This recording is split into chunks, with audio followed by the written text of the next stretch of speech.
1장입니다. 요한복음 1장. 제가 지금 혓바늘이 나가지고 조금 불편한데 좀 이해를 부탁드립니다. 지금 요한복음을 지금 몇 주간 보고 있습니다. 수요일은 특별히 요한복음을 본다고 말씀을 드렸고, 요한복음을 어떤 강의하는 마음으로, 그리고 요한복음을 통해서 복음을 설명하는 마음으로, 큰 맥락은 뭐냐면 영광의 복음을 성도들에게 알게 한다. 그렇죠? 성경을 뭐 ABC 막 그냥 너무 개념화하고 구조화해서 1, 2, 3 이런 식이 아니다 하더라도, 한마디로 성경을 통해서 설명을 잘 할 수 없지만 성경 전체가 어떤 의미인지가 가슴에 딱 담기면 좋겠어요. 내 거가 되면 그때부터 뭐 여러 가지 말할 수가 있으니까. 특별히 요한복음 우리가 지난주에 말씀이라는 제목까지 봤고, 또 우리가 영접이라는 부분도 봤습니다. 성경을 보면서 요한복음을 이번 주에 이렇게 통독을 이렇게 쭉 하면서, 전 통독은 유튜브를 켜놓고 합니다. 빠르게 읽기, 뭐 한 6배속, 7배속 해놓고 이어폰 듣고 막 읽어요. 그럼 쭉 보는 거야, 이렇게. 그럼 전체 그림이 또 쫙 보이죠. 그러면 또 그 읽는 가운데 또 주시는 또 은혜도 있으면 또 메모해놓고, 그렇습니다. 요한복음 8장을 읽으면서 그런 생각을 했어요. 노야비 마귀, 이 내용을 보면서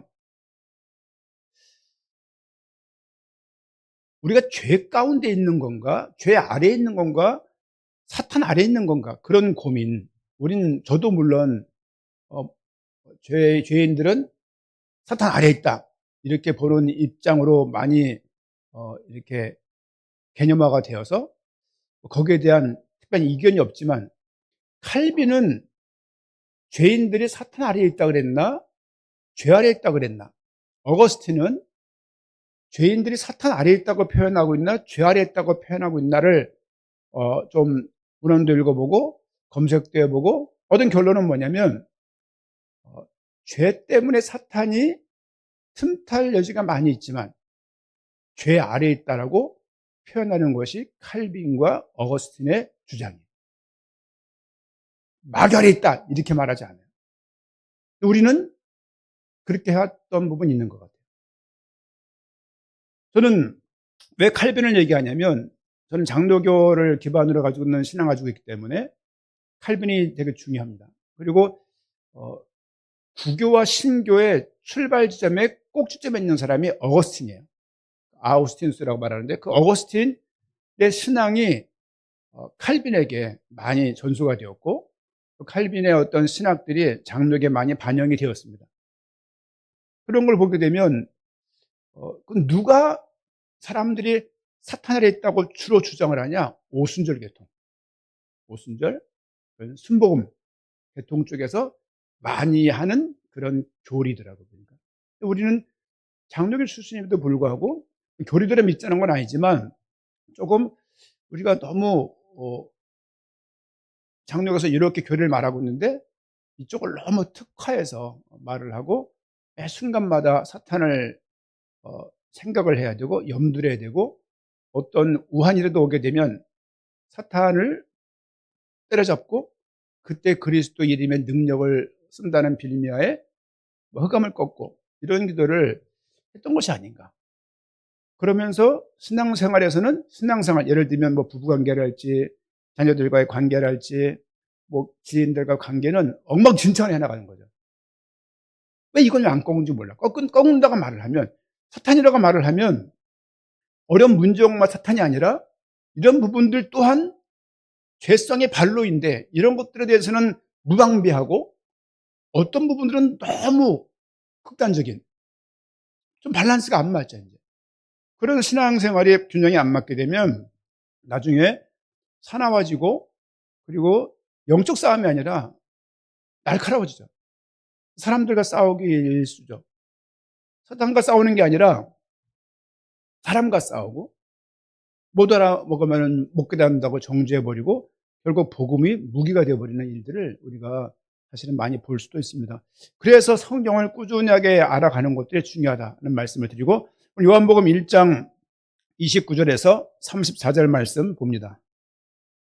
1장 29절에 34절 말씀 같이 한번 말씀을 보도록 하겠습니다. 이튿날 요한이 예수께서 자기에게 나아오심을 보고 이르되 보라 세상 죄를 지고 가는 하나님의 어린 양이로다. 내가 전에 말하기를 내 뒤에 오는 사람이 있는데 나보다 앞선 것은 그가 나보다 먼저 계심이라 한 것이 이 사람을 가리킴이라. 나도 그를 알지 못하였으나 내가 와서 물로 세례를 베푸는 것은 그를 이스라엘에 나타내려 함이라 하니라. 요한이 또 증언하여 이르되 내가 봄에 성령의 비둘기 같이 하늘로부터 내려와서 그의 위에 머물렀더라. 나도 그를 알지 못하였으나 나를 보내어 물로 세례를 베풀라 하신 그이가 나에게 말씀하시되 성령이 내려서 누구 위에든지 머무는 것을 보거든 그가 곧 성령으로 세례를 베푸는 이인 줄 알라 하셨기에 내가 보고 그가 하나님이 아들이심을 증언하였느라 하니라. 오늘 말씀 제목은 예수님은 하나님의 아들 그리스도, 이런 제목으로 말씀을 좀 보고자 합니다. 여러분, 그리스도의 의미가 뭡니까? 그리스도의 의미. 기름 부음 받은 자. 그건 단어의 뜻이죠. 단어의 뜻. 단어의 뜻이고 원래 그 단어의 뜻에 담겨져 있는 그 의미. 그냥 단어 예를 들면 대로 그러면 큰 길. 이렇게 말할 수 있지만 그 큰 길이 어떤 의미냔 말이에요. 어떤 의미. 그렇죠? 예를 들면 뭐가 있을까요? 어떤 걸 말을 했을 때 단어 뜻은 우리가 알고 있지만 실제 그 의미는 잘 모르는 거죠. 결혼 그러면 결혼 누가 몰라요. 그 의미를 아냔 말이에요. 예를 들면 결혼 안 해본 청년들이 아이들이 결혼에 대해서 알겠냔 말이에요. 그렇죠? 결혼한 엄마 아빠를 보니까 결혼은 이런 거라고 그림을 그리고 있지만 결혼을 안 해본 이상 결혼이 뭔지를 모르는 거 아니에요. 이제. 그러니까 그리스도라고 말을 할 때 기름 부음 받은 자, 선자, 제상, 왕까지가 다예요. 그 이상 없습니다. 그거 가지고 예수 그리스도인지 모르지.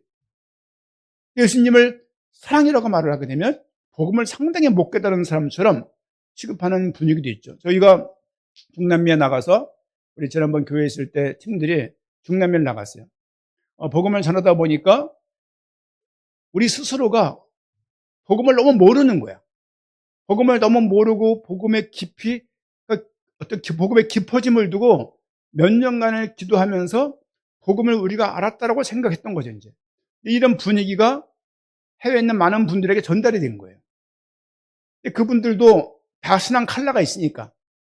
몇 년이 지난 다음에 복음을 전하는데 우리가 예수님이 하나님의 사랑이시다라고 말을 하니까 그들이 우리를 향해서 복음을 못 깨달았다고 말을 하는 거예요. 막말로 말하면 우리가 복음을 전해서 복음을 들었던 사람들인데 우리가 몇 년 전에 복음을 어떻게 전했길래 저 사람들이 저렇게 믿고 있지?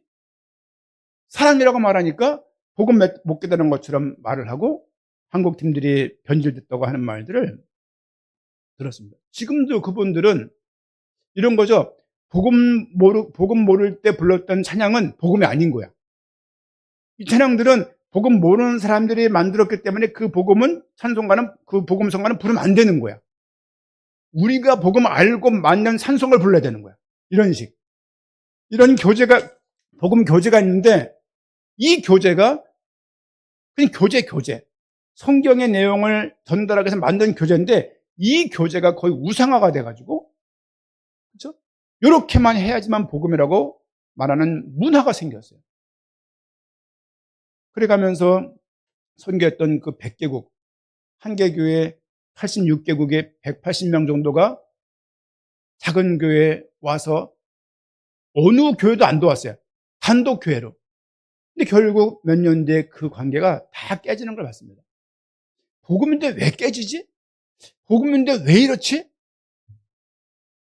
이런 거죠. 건물을 1동을 세웠어. 2동을 세울 때 1동이 무너져요. 3동을 세울 때 1동과 2동이 무너져요. 4동을 세울 때 1동도 3동이 무너져요. 이게 무슨 사역이에요? 이게 무슨 한풀이지. 그러면서 전도 선교가 제일이라고 말하면 설득력이 없죠. 그거는요.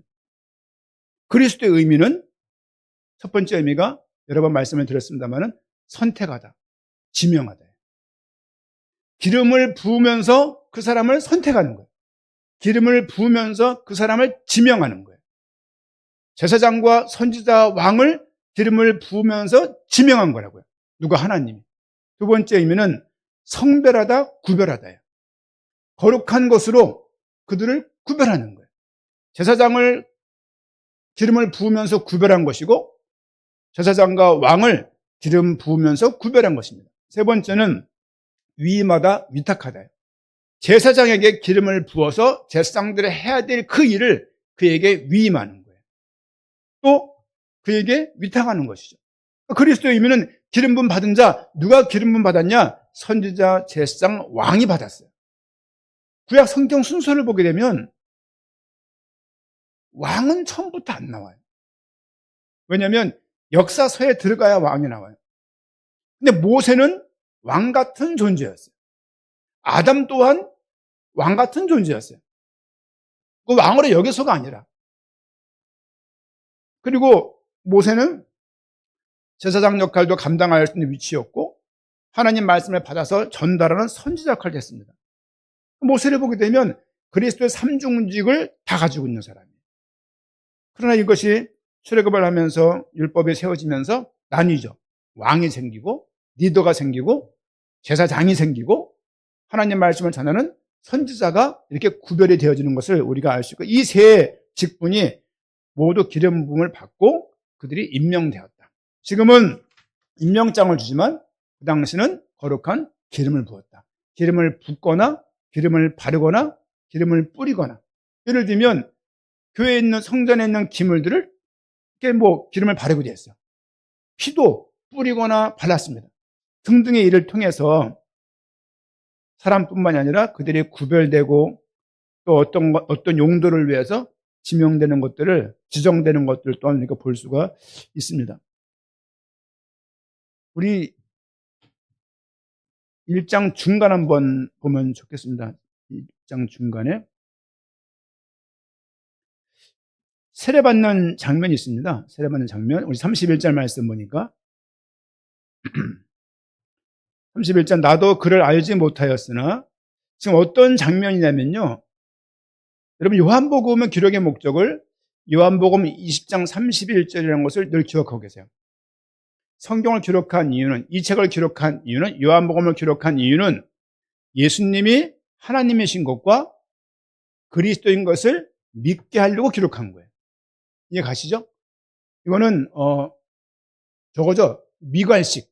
우리가 아시죠? 두괄식, 미괄식 이렇게 했죠. 미괄식이 뭐냐면 결론이 마지막에 있는 거죠. 이렇게. 그래서 마지막에 그 내용을 염두에 두고 1장을 쓰는 거예요. 그러면 여러분 생각해 보세요. 예수님이 하나님의 아들이고 그리스도인 것을 증언하려고 쓰는데 1장에 참 고민될 거 아니에요. 2장부터는 사건 중심으로 쓰면 돼요. 1장에서는 사도 요한은 굉장히 여러 사람의 의견과 그리고 사도 요한의 의견을 내고 있는 게 1장 내용이에요. 특별히 사도 요한이 세례 요한을 관찰했거나 들었던 내용을 쓰는 거죠. 31절 나도 세례 요한의 이야기입니다. 29절부터 읽을게요. 이튿날 요한이 예수께 자기에게 나오심을 보고 이르되 보라 세상죄를 지고 가는 하나님의 어린 양이로다. 내가 전에 말하기를 내 뒤에 오는 사람이 있는데 나보다 앞선 것은 그가 나보다 먼저 계심이라 한 것이 이 사람을 가리킴이라. 지금 세례 요한이 예수님 만나서 하시는 이야기인 거예요. 이분을 하나님의 어린 양이라고 보는 거예요. 하나님의 어린 양인데 생각해 보세요. 그냥 어린 양이라고 말을 하지 왜 하나님의 어린 양이라고 말을 했을까? 그런 부분도 되게 묵상할 제목이죠. 또 그 앞에 있는 세상죄를 지고 가는 이걸 생각했을 때 구약을 볼 수밖에 없는 거죠. 구약에서 어린 양의 의미가 어떤 거 있는지를 볼 수밖에 없습니다. 좀 이따 보는 걸로 하고요. 31절 나도 그를 알지 못하였으나 내가 와서 물로 세례를 베푸는 것은 그를 이스라엘에게 나타내려 함이라 하니라. 요한이 또 증거하여 이르되 내가 봄에 성령의 비둘기같이 하늘로부터 내려와서 그의 위에 머물렀더라.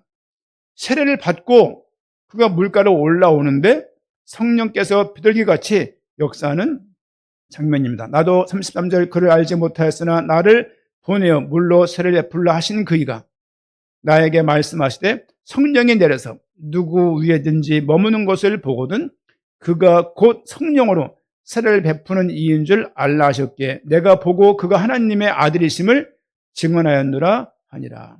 지금 이 장면에 어떤 내용이냐면 성부 하나님이 말씀하시고 성자 하나님이 역사하시고 또 성자 하나님께서 어떤 존재인지를 볼 수 있는 그런 본문이라고, 되게 삼위일체를 표현하고 있는 중요한 본문 중에 하나입니다. 1장을 보게 되면 성부 하나님이라는 표현이 11번이 나와요. 제가 세봤어요, 일부러. 하나님이라는 표현이 11번이 나오고 그리스도라는 얘기가 4번 나와요. 성령이라는 얘기가 2번 나옵니다. 역시나 성부 하나님의 그 이름 거론이 제일 많아요. 그런데 성자 하나님에 대해서는 이름이 다양한 거예요. 성부 하나님은 그냥 하나님 이렇게 나와요. 예를 들면 하나님의 어린 양, 하나님 이렇게 나오는데 예수님에 대한 표현은 다양하다는 얘기예요. 한번 볼까요? 1절부터 보면요. 하나님에 대한 표현입니다. 1장 1절. 태초에 하나님 말씀이 계시니라. 이 말씀이 하나님과 함께 계셨으니, 하나님이 등장하죠. 2절 말씀 보니까 그가 태초에 하나님과 함께 계셨고, 6절 말씀 보니까 하나님께로부터 보내심을 받은 사람이, 12절 말씀 보니까 영접하는 자 곧 그 이름을 믿는 자들에게는 하나님의 자녀가 되는 권세를 주셨고, 13절 말씀 보니까 하반절에 오직 하나님께로부터 난 자들이니라. 18절 말씀 보니까 본래 하나님을 본 사람이 없으되 하나님 표현하고 있고요. 29절 쭉 넘어가면 이튿날 요한이 예수께서 자기에게 나오심을 보고 이르되 보라 세상 죄를 제거하는 하나님의 어린 양, 이런 방식으로 11번이 나와요. 그런가 하면 그리스도에 대한 표현은 17절입니다. 17절 말씀 보니까 율법은 모세로 말미암아 주어진 것이요 은혜와 진리는 예수 그리스도로 말미암아 온 것이다. 우리에게 은혜와 진리는 예수 그리스도를 통해서 실천되어졌고 실행되어진 것입니다. 20절 말씀 보니까 요한이 드러내고 말하고 숨기지 아니하니 드러내어 하는 말이 나는 그리스도가 아니야. 개역개정에서 그리스도의 의미가 어떤 사용됐든지 간에 지금 세례요한은 그런 말 하는 것이죠. 나는 그리스도가 아니야. 사실 세례요한이 뭘 전하고 있었냐면 오실 그리스도를 계속 전하고 있는 거예요. 사람들이 와서 네가 그리스도냐고 물으니까 나 아니야 라고 말하는 거죠. 그리고 쭉 넘어가면 25절 말씀 보니까 또 물어 이르되 내가 만일 그리스도도 아니요 나오죠. 그리고 41절 말씀 보니까 그가 먼저 자기의 형제 시몬을 찾아 말하되 우리가 메시아를 만났다고. 여러분 메시아란 단어가 성경에 총 2번 나옵니다. 다 요한복음에 나와요. 그렇죠? 개역개정에서는 구약에 메시아란 말이 안 나와요. 다 어떤 그 상징적인 표현으로 나오지. 요한복음 1장 41절, 요한복음 4장 25절에 메시아란 단어가 개역개정 중심으로 딱 2군데 나옵니다. 그리고 성령님에 대해 32절 말씀 보니까 32절 중간에 성령이 비둘기같이 하늘로부터 내려와서 라는 표현이 있고요. 33절 말씀 보니까 하반절에 성령이 내려서 누구 위에든지 머무는 것을 보거든 그가 곧 성령으로 세례를 베푸는 이인 줄 알라 하셨기에, 이렇게 성부 하나님과 성자 하나님과 성령 하나님에 대해서 1장에서 공통적으로 계속 성부와 성자와 성령 하나님을 1장 내에 그걸 다 녹여내고 있는 거예요. 우리가 그냥 예수 그리스도 그렇게 말을 하면서 예수 그리스도에는 아무것도 거론도 안 했잖아요. 안 그렇습니까? 성경을 보면 안 그렇다는 얘기죠. 바울이 난 이 복음에 안 부끄러워라고 말을 했어요. 그 복음 속에 있는 성부 하나님의 사역과 성자 하나님의 사역과 성령 하나님의 그 사역이 얼마나 가득한지 몰라. 우리 근데 그걸 다 배제하고 예수 그리스도만 생각하는 거예요. 저는 성경의 그리스도 목적적이라는 부분에 대해서 많이 오리엔테이션 된 사람이에요. 그래서 성경 어딜 봐도 그리스도 목적적으로 풀어낼 자신이 있습니다. 하지만 성경은 성부 하나님 중심적이에요. 그러면서 성자 하나님 중심적이에요. 그러면서 성령 하나님 중심적입니다.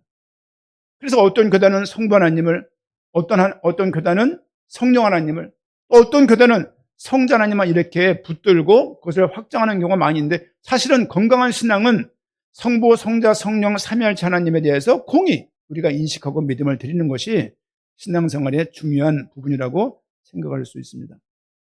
1장 1절 말씀 봅니다. 이 말씀은 곧 하나님이시다. 말씀을 말하고 있습니다. 지금 사도 요한은 뭘 적고 싶다고요? 예수님이 하나님의 아들이고 그리스도인 것을 믿게 하려고 적고 있는 거예요. 1장 1절부터 말씀이 곧 하나님이신데 이 말씀이 하나님과 함께 계셨대요. 하나님과 다른 존재야. 근데 결국은 이 말씀도 하나님이래. 삼위일체. 일체라는 얘기는 숫자적인 개념이 아니다. 그렇죠? 성부, 성자, 성령님이 권능면에서 능력면에서 그들이 동등하시다는 차원에서의 일체입니다. 부부일심 동체라고 말하는 것과 똑같은 의미인 거죠. 예수님을 뭐라고 표현하고 있냐? 말씀이라고 표현하고 있습니다. 4절 말씀 보니까 그 안에 생명이 있었으니 이 생명은 사람들의 빛이다. 그리스도를 뭐라고 표현하고 있습니까? 빛이라고 표현하고 있습니다. 14절 말씀 보니까 말씀이 육신이 되었다. 성육신이죠. 말씀이신 그 하나님께서 육신이 되어서 이 땅에 아버지의 독생자로 이 땅에 오셨다. 쭉 넘어갑니다. 29절.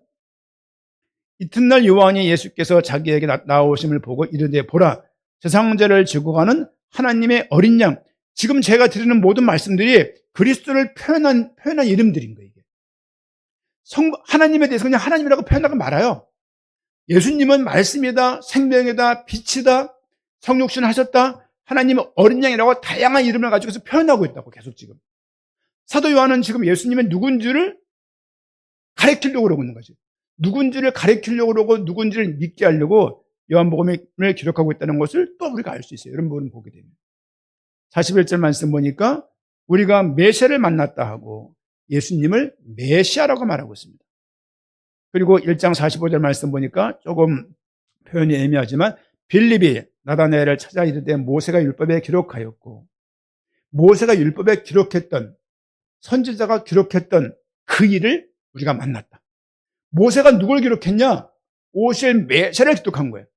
선지자가 뭘 기록했냐? 오실 메시아를 예언했거든요. 지금 나다나엘은 빌립은 지금 예수님을 만나고 그분이 모세가 기록한 그분 메시아라는 것을 그리스도라는 것을 지금 증언하고 있는 거예요. 이 내용들을 보게 되면 한 8-9절 되는데 이 내용들은 다 무엇을 표현한 것이냐? 예수님이 누구신지를 표현하고 있는 거예요. 1장부터 사도 바울은 머뭇거리지 않고 예수님이 말씀이시고 생명이고 빛이고 어린 양이고 그가 메시아라고 증언하고 있는 거예요.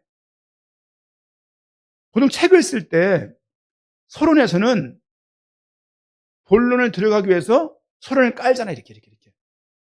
요한복음은 1장 1절부터 본론이에요. 그분은 말씀이다 이러고 있는 거예요. 이제 읽는 독자가 준비가 안 됐어요. 준비가 안 됐는데 1장 1절 창세기 어떻습니까? 태초에 하나님이 말씀으로 천지를 창조하시잖아요. 하나님이 누군지를 막 이렇게 저렇게 설명한 다음에 몇 장 지난 다음에 그분이 한 것을 딱 말씀하셔도 될 건데 1장 1절부터 본론인 거예요. 본론이자 결론이에요. 요한복음도 꼭 그런 느낌입니다. 오늘 한 3가지 정도를 좀 봤으면 좋겠는데요. 하나님의 어린 양이라는 표현입니다. 하나님의 어린 양. 물론 말씀도 있고 빛도 있고 많이 표현이 있지만 하나님의 어린 양이라고 예수님을 그리스도를 표현하고 있는 거예요. 상식적으로 수백 배 정도 나올 정도면 다 아시잖아요. 어린 양은 뭐 하는, 말이 이상한데 뭐 하는 용도예요? 어린 양은 뭐에 쓰이는 겁니까? 그러니까 하나님의 어린 양인데 보통은 백성들의 죄를 사할 때 쓰는 제물이잖아요. 그렇죠? 근데 왜 예수님을 어린 양이라고 비교했냔 말이에요. 여기에서 우리가 그 의도를 알아채는 것이 성경에 있는 방법이에요.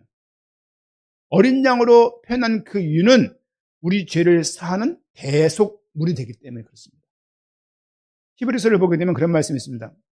예수님께서 단번에 영원한 속죄를 이루신 거예요. 왜? 양은 7월 1일 날 대속죄할 날 양을 한 마리를 딱 드리면요, 이 효과는 1년 유효한 거예요. 1년. 왜? 매년 절기가 있으니까 1년 뒤에 또 그 제사를 백성들과 함께 드려야 되는 거예요. 매년. 그러나 예수님은 동물의 피를 하지 않고 손수 본인의 몸을 찢어서 본인의 어린 양이 되신 거예요. 어린 양이 되셔서 영원한 속죄를 이루신 거예요. 동물의 피는 단계적이고 단계적이고 그 죽음이 효과가 어떤 뭐랄까 일정 기간이지만, 예수님은 어린 양이시지만 그분은 하나님이셨기 때문에 그분의 죽음은 영원한 죽음이었다. 다시는 기억하세요. 예수님의 죽음은 최종적인 것입니다. 더 이상 죽음이 필요한 게 아니에요. 근데 목사님, 우리가 너무 약하지 않습니까? 우리가 약한 것이지 하나님의 구원하심은 큰 거예요, 이게. 신앙생활은 뭐냐면 우리의 질적인 변화보다도 하나님의 능력이 큰 것을 인정해 나가는 그것에 더 역점을 둬야 되는 거예요. 칭의도 우리가 바뀌었다가 아니라 하나님이 그렇게 봐주신다는 것을 우리가 믿는 거예요. 난 나로서 결코 구원받을 수 없는데 하나님이 나를 구원하신 것을 내가 믿는 거예요. 그걸 인정하는 것이 믿음이에요. 그래서 오죽하면 여겨라라고 말하잖아요. 새벽에 이중 전가에 대해서 말씀을 드렸어요. 우리의 죄가 주님께 전가되었고 주님의 의가 우리에게 전가되었어요. 이건 신학적인 용어입니다. 이중 전가. 그렇죠? 책임 전가가 아니라 그리스도에게 있는 모든 축복의 내용들을 우리에게 전가한 거예요. 예를 들면 누군가가 나한테 500억 1조 되는 돈을 우리에게 툭 준 거예요. 네 거 하라고 이렇게. 네 거로 간주해. 그러는 거죠. 여러분, 1조가 얼마나 큰 돈인지 아십니까? 예수님 태어난 날부터 지금까지 매일 100만 원씩을 써도 1조가 안 돼요. 계산해 보세요. 하신 분들 계산해 보시면 7천몇 억 나와요. 7천몇 억. 1조가 그렇게 큰 돈이에요. 예수님 태어난 그날부터 매일같이 100만 원 쓰는 100만 원 쓰는 거야. 매일같이 100만 원 막 쓰는 거야. 한 달에 30일에 3천만 원 쓰는 거예요.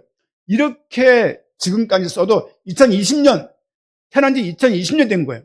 그렇게 해도 1조가 안 돼요. 1조가 어마어마하게 큰 돈이에요. 주님께서 굳이 하나님의 어린 양이라고 말하는 것은 그냥 어린 백성들의 죄를 대신한 어린 양이라고 표현하셨잖아요. 근데 하나님이 준비한 양인 거예요. 어린 양이라는 표현이 어디에 제일 많이 나옵니까? 어린 양이라는 표현이. 설교 때 자꾸 물으면 안 되는데. 어린 양이라는 표현은 구약에 많이 나올까요? 신약에 많이 나올까요? 어린 양.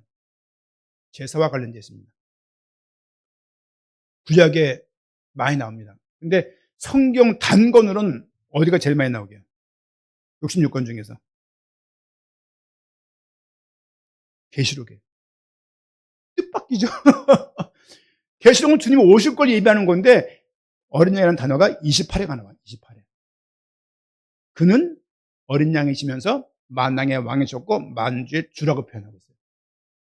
구약 초반에는 어린 양은 약한 양으로 등장하는데 이 양 또한 예수 그리스도를 예표한 하나의 모형이에요. 어린 양 대신 예수 그리스도. 이분이 요한계시록에는 어린 양으로 표현을 하면서 이 어린 양은 사실은 왕이었다 그렇게 표현을 해요. 이게요, 생각해 보세요. 성경 66권이 한 번에 모여서 출판에 의해서 적은 게 아니에요. 다른 시대 사람들이 1500년의 간격을 두고 기록한 성경을 통해서 66권을 묶어놓은 거예요. 근데 어떻게 주제가 이렇게 일치하고 어떻게 창세기부터 요한계시록까지 꿰뚫고 있는 그 맥락과 그 어떤 꿰뚫는 그 주제가 똑같냔 말이에요. 이런 부분이 놀랍다는 겁니다. 그럼 구속사라고 말을 해서, 구속사는 뭐냐면 구원 중심으로 역사를 푸는 거예요. 성경을 예수님의 관점으로 바라보는 거예요. 좋은 것 같아요. 좋은 것 같지만 사실은 단점은 성부 하나님과 성령 하나님 날아가 버리니까 조금 우리가 말은 좋지만 조금 더 합할 필요가 있죠. 어린 양 고렇게 어린 양이라는 표현은 구약을 들어 생각하게 되면 충분히 이해할 수 있고, 하나님은 그리스도를 이 땅에 어린 양으로 보내셨다. 그 얘기는 곧 제사의 제물로 보내셨다. 주님의 그 죽음은 완벽한 죽음이었다. 동물의 피를 하지 않고 손수 자신의 몸을 찢으셨다.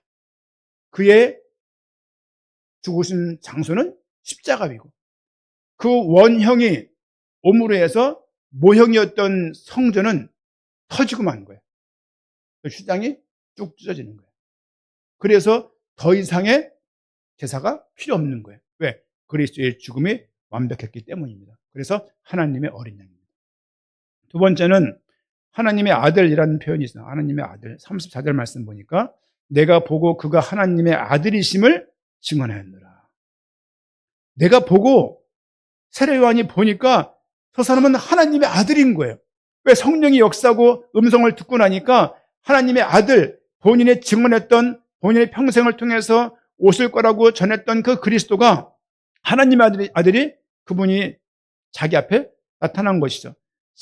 세례 요한의 표현입니다. 49절 말씀 보니까 나다나엘이 대답하되 랍비여 당신은 하나님의 아들이시오 당신은 이스라엘의 임금입니다. 당신은 하나님의 아들이고 당신은 왕입니다라는 거예요.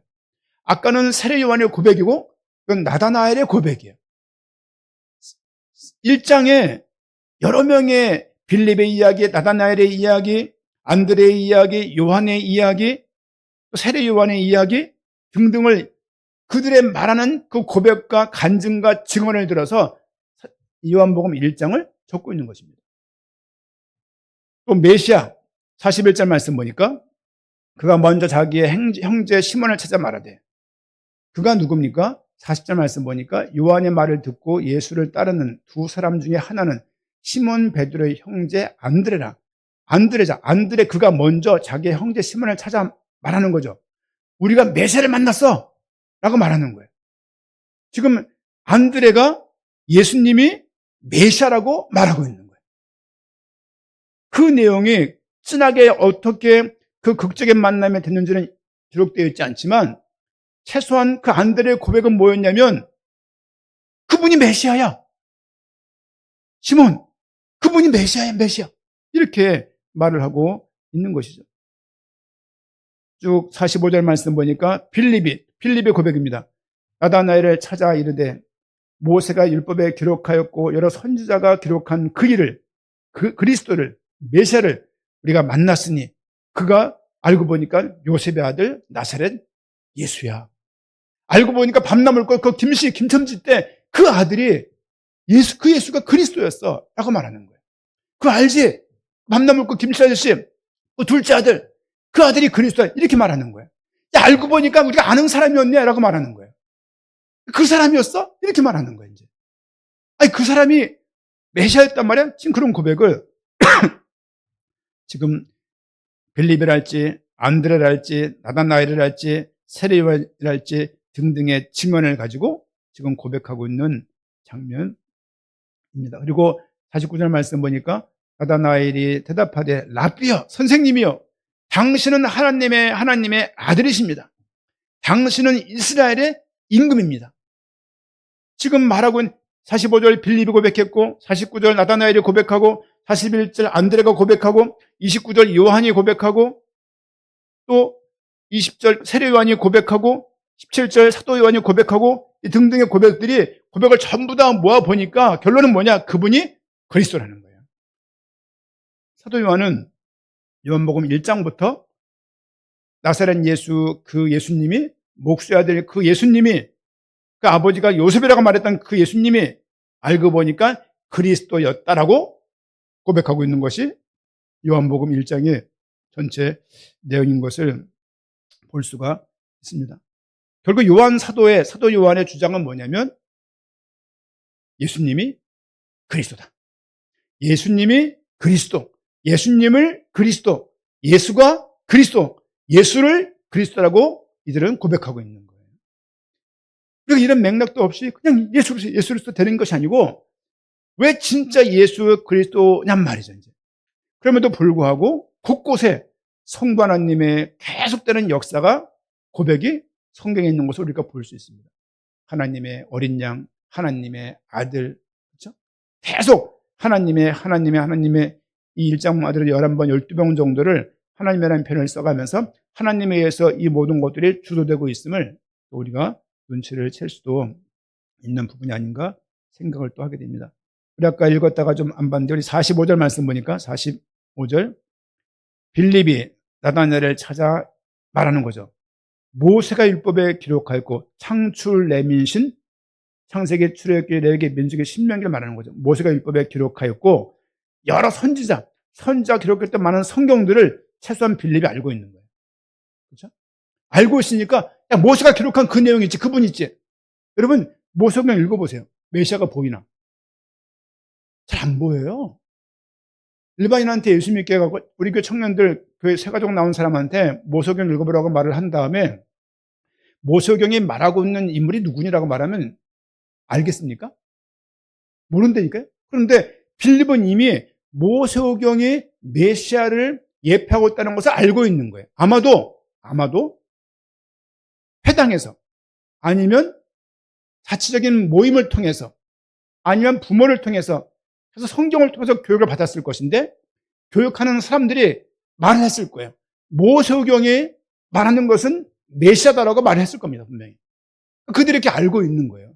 혼자 깨달은 게 아니라 생각해 보십시오. 지금 빌립, 나다나엘, 지금 안드레 이런 모든 사람들이 똑같이 그리스도를 말하고 있잖아요. 결론적으로. 그 이야기는 그들이 예수가 그리스도인 것을 깨달았다가 아니라 그들이 이미 그리스도를 기다리고 있는 문화와 그리스도를 기다리고 있는 믿음을 갖고 있던 그런 민족이었어요. 그런 상황에서 만나고 보니까 그분이 그리스도인 것이 왕인 것이 맞다고 느껴지는 거예요. 사실 신앙은 따져보면은 계시입니다. 계시. 그러니까 이 신천지가 말하는 이상한 계시 말고 성경을 이 본문을 깨닫는 의미에서의 계시, 조명. 그렇죠? 하나님께서 깨닫게 해주시지 않으면 결코 이 말씀이 문해력이 좋아서 이 말씀 뜻을 알지 모르겠는데 이 말씀의 행간에 흐르고 있는 책과 책 사이에 흐르고 있는 또 요한이 마태가 말하고 있는 그 내용들을 그분이 그리스도인 것을 그분이 하나님이라는 것을 결코 육신으로는 알 수가 없습니다. 하나님이 깨닫게 해주셔요. 그런 의미에서 제가 설명하는 이 설명 내용들을 여러분이 동의하고 맞다라고 인정하는 그 자체가 큰 은혜인 거예요.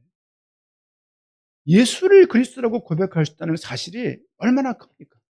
하나님이 우리 구원을 위해서 준비하신 분이 예수님이신 거예요. 하나님이 우리에게 보내신 선물이 예수님이신 거예요. 우리 구원의 주체가 예수님이시고 우리 의롭다고 말하신 그 주체, 그 중요한 그 인물이 그 통로가 그리스도신 거예요. 이 사실을 사도 요한이 기록하고 있다는 것은 사도 요한도 예수님을 그렇게 알고 있고 믿고 있다는 거예요. 사도 요한은 지금 예수님을 하나님의 아들이라고 믿게 하려고 쓰는 거예요. 2000 몇 년도가 지난 우리는 지금 이걸 깨달으려고 바둥바둥거리고 있는데 이미 그들은 그때 이걸 깨달은 거예요. 그 성경의 내용을 가지고 수많은 신학자가 계속 그 내용을 증언하는 거예요. 그러면 신학 관련 책들이 얼마나 많은지 아십니까? 국제도서관 같은 데 가면요. 책 분야가 많아요, 이렇게. 어린이 책이 대세예요, 이렇게. 그래서 아예 관을 따로 줘요, 어린이 코너 이렇게. 근데 한 코너에 어린이 책이 아님에도 불구하고 큰 코너를, 부스를 갖고 있는 코너가 있어요. 기독교 코너예요. 얼마나 책이 많은지 몰라요. 전 세계 성경을 들고 있는 인물이 얼마나 많습니까? 신학자가 얼마나 많습니까? 교회가 얼마나 많습니까? 그들이 풀어낸 책들이 얼마나 많겠어요, 이제. 또 아침에 이런저런 사람들한테 제가 권하기도 하지만 이 책 읽어보라고 막 전달이 이렇게 와요. 이렇게. 도통 처음 보는 책이에요. 제가 잘 관심이 안 가는 쪽 책이야. 그럼에도 불구하고 이 책이 너무 좋다는 거죠, 이제. 그래서 오늘도 2권 정도를 또 신청해서 근간에 전 책은 항상 중고처로 구입합니다. 중고. 그래서 항상 그 앱이 있어요. 중고도서 검색. 새 거 보면은 중고를 딱 눌러서 싸게 사요, 이렇게. 그래서 제가 낙서를 많이 하기 때문에 진짜 아깝잖아요, 이제. 그래서 이제 하고 있는데 또 기대가 돼요. 어떻게 읽을지. 여러분, 예수님이 하나님의 아들이고 그리스도인 것을 요한복음 1장 자체에 여러 인물을 통해서 말하고 있고요. 또 사도 요한이 그들의 고백들을 다 적어내고 있어요. 여러분, 전체 요한복음 2장부터는 이제 계속 예수님 중심의 사건들이 벌어져요. 이제 가나 혼인잔치랄지 막 벌어져요. 이렇게 누가 막 죽고 살리고 막 그렇습니다. 1장만큼 1장이 요한복음이 뭘 기록할지를 방향을 잡고 있는 중요한 장이 1장입니다. 사도 요한은 지금 본격적으로 예수님을 그리스도라고 적고 있구나.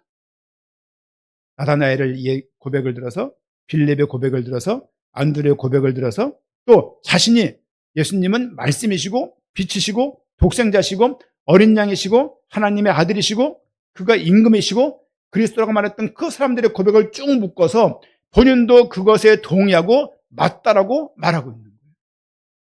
예수님은 하나님의 아들이시면서 그리스도이십니다. 사도 요한은 2장 앞으로 계속 예수님이 그리스도인 것을 증언하고 전달하게 될 것입니다. 이런 거 아시죠? 그 모형, 예를 들면 성막 대신 그리스도. 뭐가 있습니까? 도표성 대신 그리스도. 언약궤가 대신 그리스도. 성막 또 뭐가 있을까요? 유월절 어린 양이 대신 그리스도. 만나 대신 그리스도. 그렇죠? 또 뭐가 있을까요? 이런 수많은 표현들이 다 그리스도를 예표하는 것들이에요. 이 모든 예표들을 누가 이 계획들을 주장하시고 이 계획들을 펼치셨냐? 성부 하나님이십니다. 이 내용을 우리한테 깨닫게 하시는 분이 성령 하나님이세요. 우리 영광의 복음교회는 성부, 성자, 성령 하나님의 그 역사하심과 인도하심을 발견하면 좋겠어요. 그리고 조금 믿는 것에 대해서 생각하면 좋겠어요. 예수 그리스도가 아니라가 아니라 예수 그리스도를 이 땅에 증언하고 우리가 깨닫게 하기 위해서 하나님의 했던 그 많은 사역들을 그냥 있다고 치고 하지 말고 성부 하나님과 성자 하나님과 성령 하나님의 역사하심을 성경을 통해서 꾸준히 발견했으면 좋겠다는 생각을 가지고 있습니다. 그걸 쭉 내려가면은 1장 몇 절입니까? 48절 말씀 보니까 빌립의 고백인데요. 나다나엘이 이르되 어떻게 나를 아시나이까? 예수께서 대답하여 이르시되 빌립이 너를 부르기 전에 내가 무화과 나무 아래 있을 때 보았느라. 나다나엘이 대답하되 랍비여 당신은 하나님의 아들이시오. 당신은 이스라엘의 임금이로소이다. 이스라엘의 임금이라는 거죠. 예수님이 왕으로 오실 것을 알잖아요. 그렇죠? 그리스도가 무슨 뜻이라고요? 어떤 직분을 상징한다고요? 선지자, 제사장, 왕. 어린 양으로 왔다. 제사에 관련된. 임금으로 오신다. 왕과 관련된. 등등등을 볼 수 있고, 또 세례요한을 보게 되면 그가 빛으로 올 것이다. 그가 이 땅에 자기는 소리라고 말을 하면서 예수님이 또 어떤 그리스도가 이 땅에 오실 것을 설명하고 증언하고 있는 부분들을 볼 수 있습니다. 1장 내용이 간단한 내용 같지만 굉장히 빠르게 아주 뭐랄까요? 분주하게 여러 사람들의 의견을 모아가면서 사도 요한은 예수가 그리스도이심을 증언하고 있는 본문인 것을 우리가 알 수 있습니다. 이 장이 또 기대가 되어져요. 우리가 아는 구절들이지만 가나의 중요한 것은 요한복음에서 뭘 말하고 있냐면 사람들이 결론적으로 믿지 않는다. 그분이 왔는데 영접하지 않아. 그 이야기입니다. 영접하지 않아. 그리고 요한복음도 보시면 알겠지만 사탄막이라는 단어가 몇 번 안 나옵니다. 그렇죠? 왜냐하면 예수님 앞에서 견줄 존재가 아니에요. 여러분, 사탄과 예수님을 똑같은 선상에 놓는 실수를 범하지 않았으면 좋겠어요. 이렇게 사탄과 예수님을 이렇게 동등하게 놓는 것 자체가 틀린 거예요. 이 자체가. 그렇죠? 어떻게 하나님이신 예수님이 사탄을 복음 그러면요, 복음은 무조건 죄 사는 정도로만 생각하시면 큰일 납니다. 성경은 그렇게 말하고 있지 않아요. 우리는 복음은 무조건 죄 사는 쪽으로만 모든 것들이 올인된 것처럼 생각하는 경향이 있어요. 복음은 그보다 큰 것입니다. 단순하게 우리 죄를 사하려고 오신 그 복음, 그 정도 복음이 아니에요. 그것도 크지만 더 큰 거라고 이제. 그 부분들을 주일날 로마서를 통해서 보시게 되겠지만 복음이 어떤 의미인지를 단순하게 배운 거 1모, 2모, 3모 이렇게 들으지 않지만 맥락적으로 생각을 하시면서 이 그리스도 중심의 성경이 발견되어지고 예수님은 하나님의 아들이시면서 그리스도인 것을 믿는 믿음이 우리 가운데 좀 이렇게 풍성해지면 좋겠고, 저는 그런 생각이 있어요. 막 깊어지는 거 조금 깊어진다는 게 강조되면요 서로가 날이 서요. 그래서 누가 한 놈은 결단나게 돼 있어요. 이제 깊은 것보다 좀 풍성해지면 좋겠어요. 이렇게 풍성해지면 좋겠어요. 모든 걸 아우를 수 있고 모르는 사람, 조금 부족한 사람들을 품을 수 있을 만큼의 풍성함이 이런 게 있잖아요. 섣부르게 알면 사람 잡는 거예요. 못 깨달았다는 등 그러고 그리고 자기만 아는 듯이 그러고 그런 거 있지 않습니까? 내가 이 책 한 권 읽으면 이 책 안 읽은 사람 만나면 되게 빈정대 이렇게 막 너 모르지 막 이런 식으로 이제 그렇게 하면 안 되고 우리가 알려고 해서 알게 된 비밀이 아니잖아요. 하나님은 깨닫게 하신 것이기 때문에 이 복음의 비밀들이 많은 사람들에게 풍성함으로 전달되게 부탁을 드리고 영광의 복음계 모든 성도님들은 이 복음이 풍성하게 우리 사로잡고 그 가운데 인도받는 복음이 얼마나 큰 것이고 행복한 것인가를 발견할 수 있는 우리 모두가 되야겠습니다. 아멘. 우리 한번